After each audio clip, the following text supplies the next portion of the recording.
할렐루야. 오늘은 로마서 1장 네 번째 이야기 1-4로 시작을 하면서 20번째 스토리를 전개하겠습니다. 먼저 19절로부터 20절 사이를 통해서 말씀을 드리겠습니다. 인간들이 자신들의 저지른 죄를 변명할 수 없는 이유가 무엇일까요? 19절로부터 20절을 한번 보시길 바랍니다. 첫째, 피조물이 된 인간이 진리를 대적하는 죄를 변명할 수 없는 근본적인 이유는 하나님을 알만한 것, 하나님을 알만한 것이 그들 속에 있기 때문입니다. 둘째, 다시 말해서 하나님께서 무지한 인간들로 하여금 당신의 능력과 신성을 자연 만물을 통해 알 수 있도록 하셨으므로 인간은 하나님을 알지 못한다고 변명할 수가 없어요. 이것을 흔히 신학적 용어로 일반 계시라고 말합니다. 세 번째, 이러한 일반 계시는요, 진리를 거스리는 죄에 대한 책임이 궁극적으로 인간에게 있음을 명백히 보여준 말씀입니다. 그러나 일반 계시 그 자체만으로 인간 구원을 성취할 수는 없습니다. 일반 계시가 보여주는 하나님의 실제는 극히 부분적이며 미미하기 때문이지요.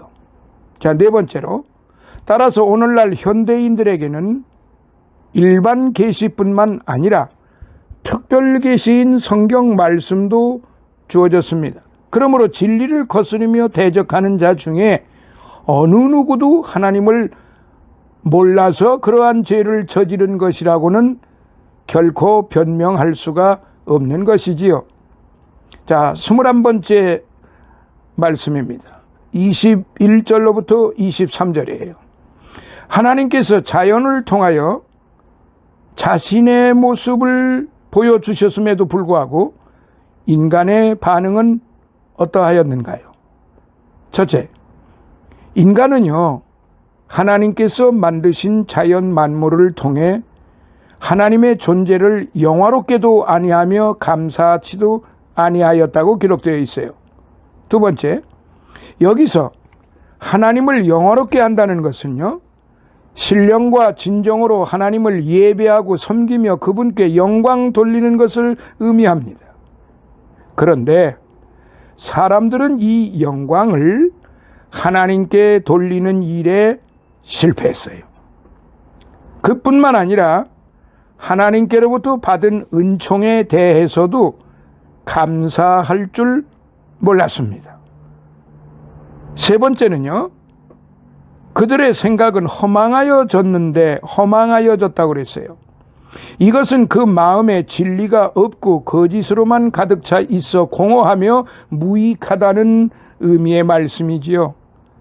자, 네 번째, 또한 그들의 미련한 마음이 어두워졌다고 기록이 되어 있습니다. 이는 그들의 마음이 삐뚤어져서 바른 추론을 하지 못하며 그들의 정서조차 정상적이지 못하므로 그 생활에 기쁨과 평화가 없고 그들의 의지는 하나님의 거룩한 율법을 준행하고자 하는 노력조차 하지 않게 된다는 뜻이지요. 다섯 번째로, 그뿐만 아니라 그들은 스스로 지혜 있다 하나 우둔하게 되어 썩어지지 아니하는 하나님의 영광을 썩어질 사람과 금수와 버러지 형상의 우상으로 바꾸었습니다.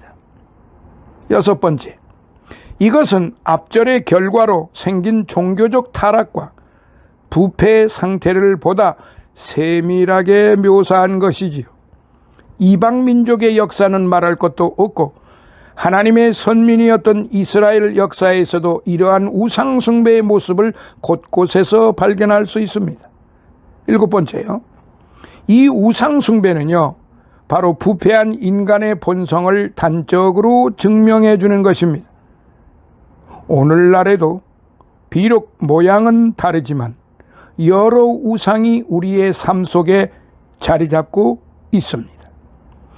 인본주의는 교묘하게 인간 숭배의 정신을 우리에게 주입시켰고요.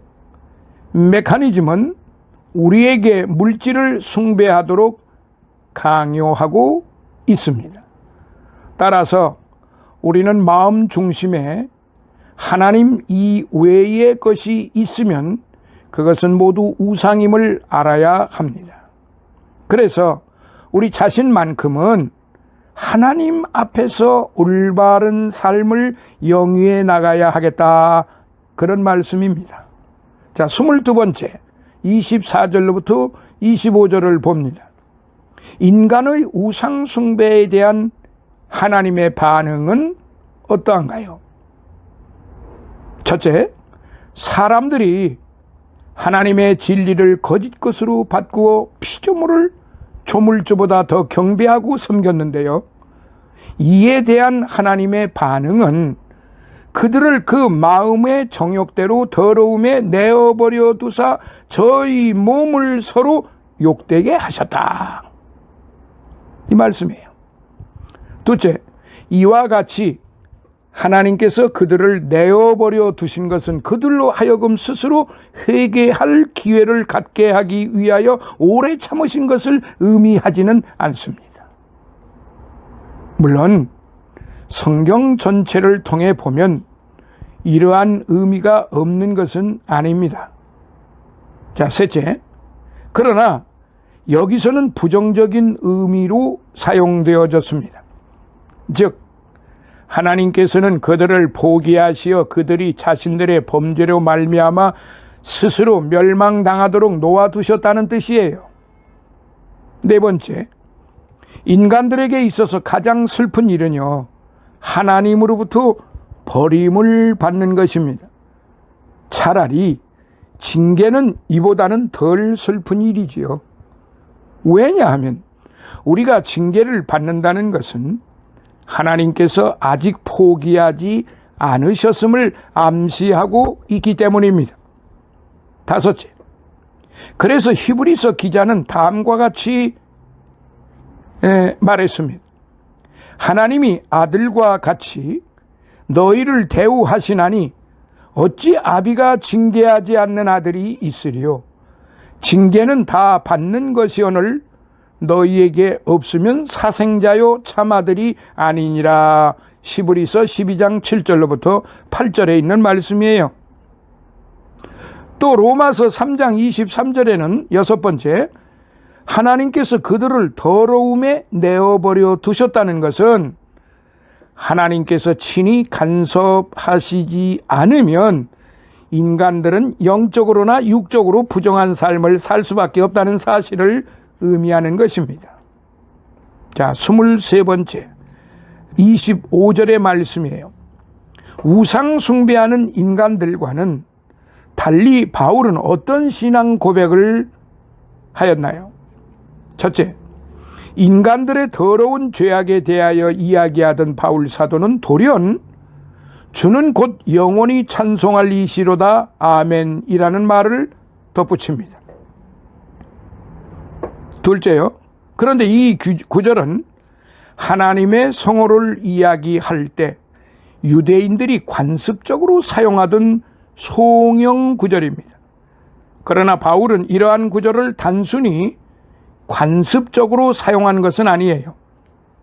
세 번째, 오히려 이전에는 혹독한 핍박자였던 자신에게 말로 형용할 수 없이 많은 은혜를 베풀어 주셨던 그 놀라우신 하나님을 사람들이 섬기지 않고 도리어 우상을 숭배하는 것을 보고는 억제할 수 없는 마음에서 우러나왔던 그의 신앙의 절규라고 할 수 있어요. 자, 네 번째, 비록 많은 피조물이 인정하지 않을지라도 하나님은 창조주이시며 영원히 영광을 받으실 분이십니다. 우리는 모두 다 이러한 사실을 마음속 깊이 확신하고 아멘으로 화답을 하는 자들이 되어야 할 것입니다. 자, 24번째 26절과 27절의 말씀을 봅니다. 사람들이 저지른 부끄러운 욕심이란 무엇을 말할까요? 첫째, 사람들이 저지른 부끄러운 욕심이란 한마디로 성적 타락을 말합니다. 둘째, 앞에서 먼저 영적 타락을 언급한 뒤에 도덕적 타락을 언급한 순서에 우리는 주목해야 합니다. 이것은 사람이 영적으로 타락하게 되면요, 그와 더불어 도덕적으로도 타락하게 된다는 사실을 보여주기 때문입니다. 셋째, 여기서 순리대로 쓸 것을 바꾸어 영리로 쓴다는 말은 뭘까요? 부부간에 허용된 성행위를 불의하게 사용한다는 뜻이에요. 특별히 여기서는 방탕한 동성애 행위 또는 남색을 비난하고 있음이 분명합니다.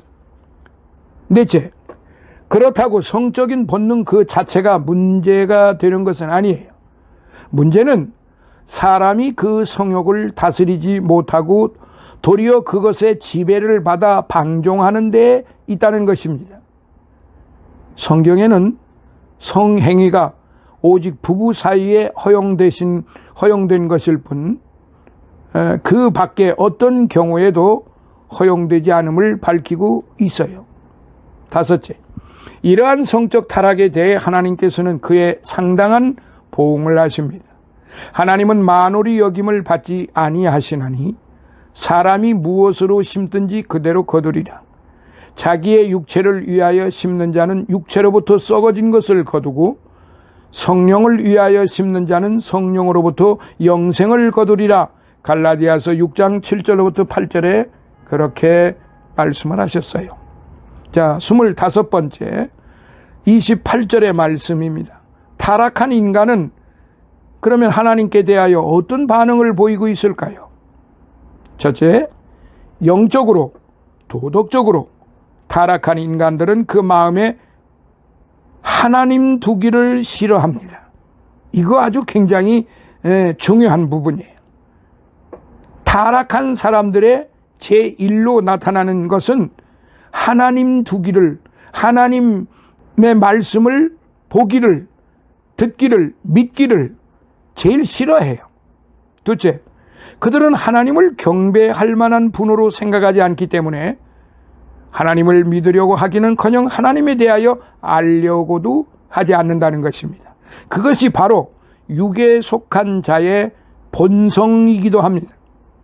세 번째, 이러한 자들의 관심은 영적인 데에 있는 것이 아니라 육적인 쾌락에 있으므로 하나님을 마음에 두는 것의 필요성을 전혀 느끼지 못하는 것이죠. 네 번째, 그러나 죄의 흑암 속에서 빛 대신 하나님이 없이 산다는 것처럼 비참한 것은 없어요. 왜냐하면 그렇게 사는 사람들 속에는 내세와 영원한 생명에 대한 소망이 전혀 없기 때문이지요. 성경에는 하나님을 떠난 자들의 비참한 종국에 대하여 분명하게 언급하고 있습니다.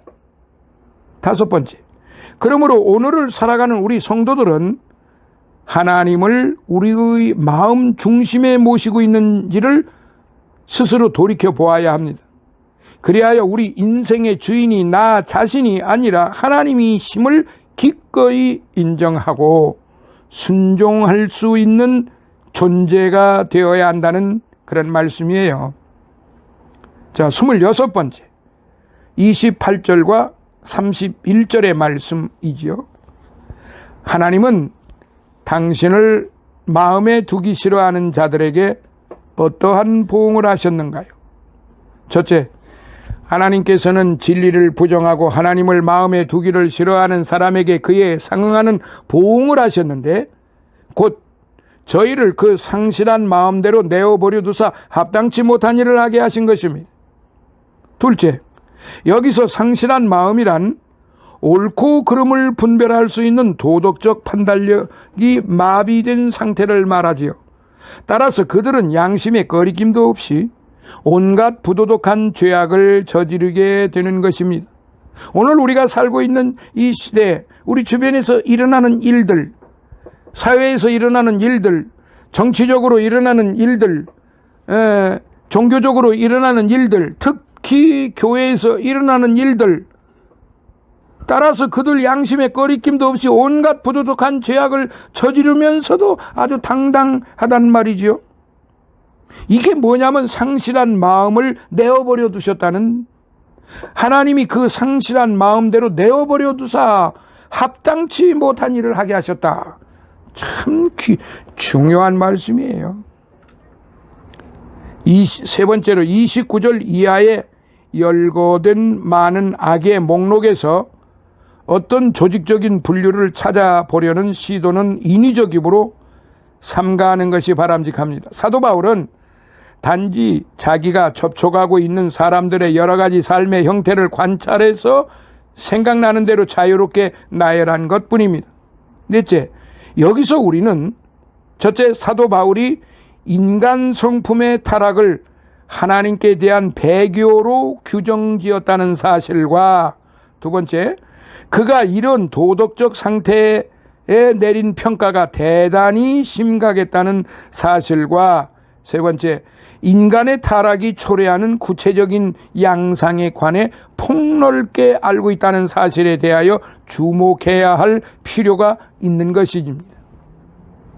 자, 27번째 29절로부터 31절을 계속하겠습니다. 사도 바울은 첫째로 여기서 21가지의 죄악을 언급을 하였어요. 21가지 죄악을 언급을 하였는데 그 죄는 이렇습니다.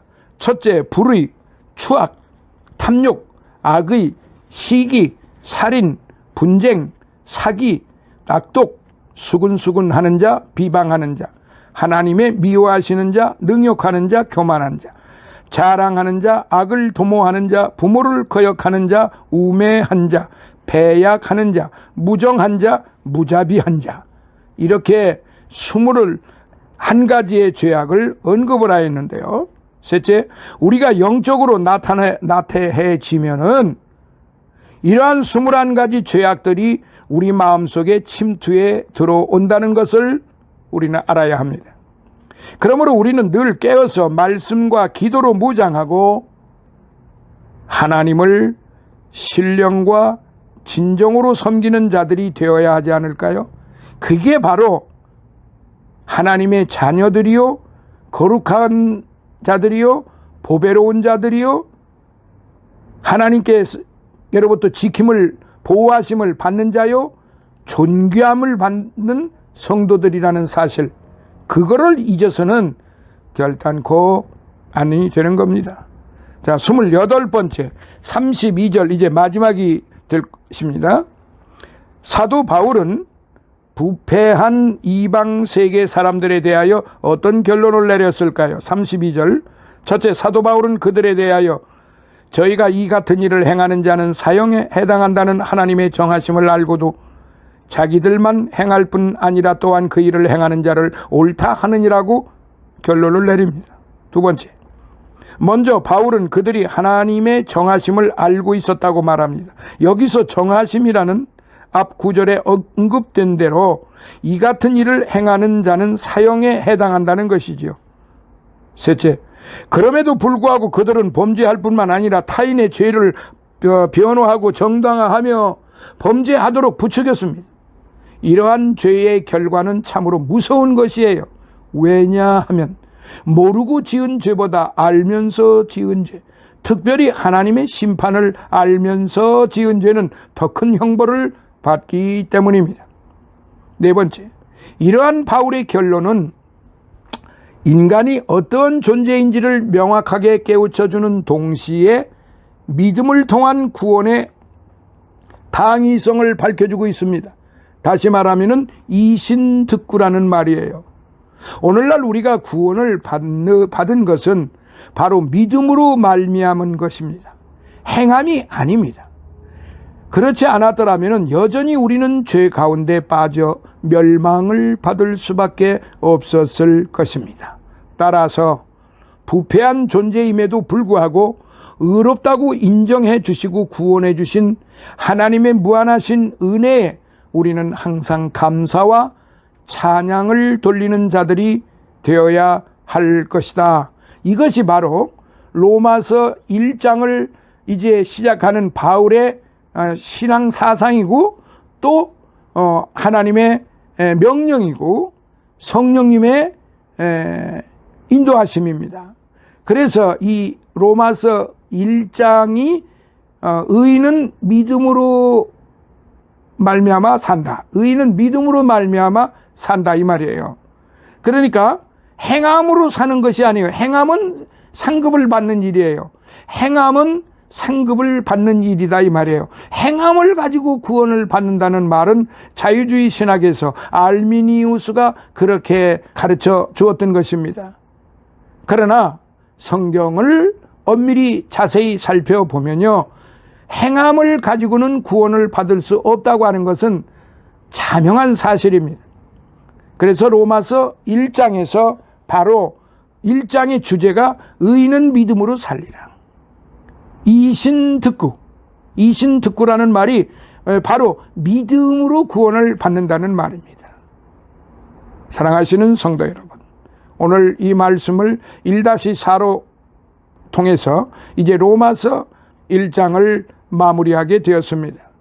1-1부터 4까지를 여러분들이 잘 들으셨으니까 한번 들으신 대로 지금 영상에 나가고 있는 대로 여러분들이 다시 한번 복습을 하시고 로마서 1장 1절로부터 32절까지 한 절 한 절을 이렇게 잘 꼽아 보면서 빨간 그 연필이 있으면은 이렇게 체크를 해 가시면서 제가 말씀드린 부분을 하나하나 되새겨 보시면은 많은 신앙에 도움이 되실 것이고 또한 전도에 도움이 되실 것이라 그렇게 생각이 됩니다. 자, 다음 시간에는 로마서 2장으로부터 시작을 하겠습니다. 하나님의 은혜와 사랑과 축복이 사랑하시는 존귀한 성도님들과 온 가족들 위에 함께 하시기를 축원합니다. 감사합니다. 할렐루야.